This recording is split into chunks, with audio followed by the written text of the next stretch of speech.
जी अस्सलाम वालेकुम। अच्छा, यहाँ पे एक सवाल है सर। ये मैंने वीडियो अपलोड की थी, उसके कीपा ग्राफ के ऊपर भी शायद हमने इसमें बात की हुई है।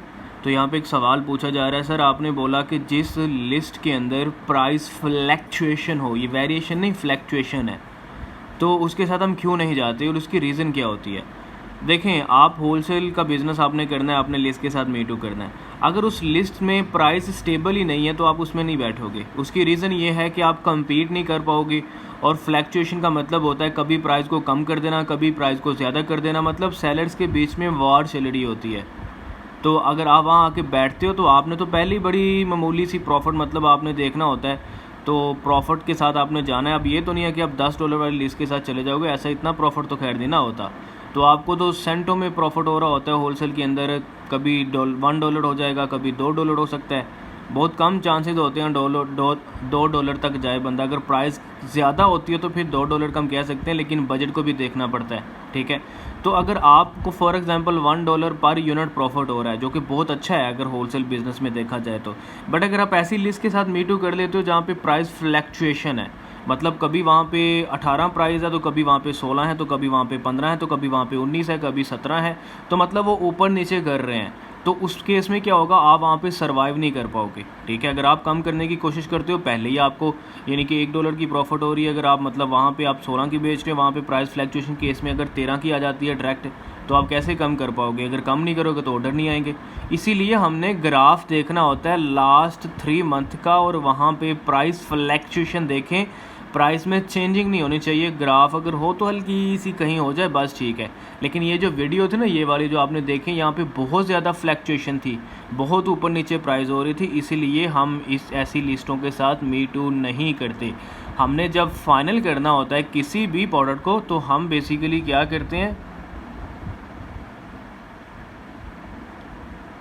हमने जब फाइनल करना होता है किसी भी प्रोडक्ट को, तो हम उसका ग्राफ चेक करते हैं, वहाँ अमेज़न को देखते हैं, और उसके बाद प्राइस फ्लैक्चुएशन को देखा जाता है, स्टेप प्राइस की जो एवरेज प्राइस है वो देखनी है, और बाय बॉक्स स्टैट्स को हम देखते हैं कि बाय बॉक्स रोटेशन किस तरह से हो रही है। ये सारी चीज़ें हमने देखनी होती हैं।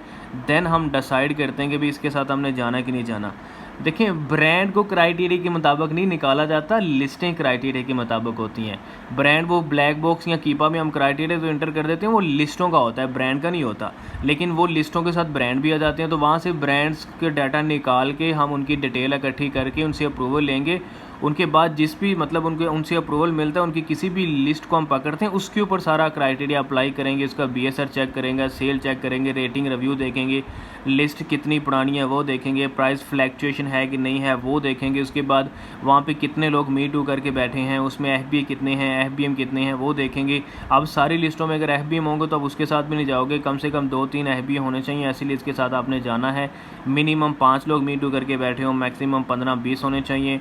अगर प्राइस फ्लैक्चुएशन है तो आप उसको इग्नोर कर दोगे, अमेज़न है तो उसको छोड़ दोगे। बाय बॉक्स देखो, अगर बाय बॉक्स एक ही बंदा लेके बैठा हुआ है और आप उस लिस्ट को भी छोड़ सकते हो। देखो बाकी किस तरह बाय बॉक्स रोटेट हो रहा है। अगर टॉप पे बैठा है उसके पास फॉर एग्जांपल 95% है, नीचे 5 लोग हैं, 4 लोग हैं, उनके पास 1% है, तो मतलब मोस्टली बाय बॉक्स ऊपर वाली रख रहा है। उस लिस्ट में ब्रांड खुद नहीं बैठा हो, क्योंकि ब्रांड की खुद की प्राइस भी कम होती है, अमेज़न भी ना बैठा हो, ये चीज़ आपने देखनी होती है। तो प्राइस फ्लैक्चुएशन सिंपल ये है कि अगर मतलब उस लिस्ट में प्राइस स्टेबल नहीं होती, कोई ऊपर कर रहा है कोई नीचे कर रहा है, बस प्राइस वार चल रही है, तो आप वहाँ पे सर्वाइव नहीं कर पाओगे। सिंपल है, इससे ज़्यादा मत सोचें, कंफ्यूज हो जाओगे, ठीक है।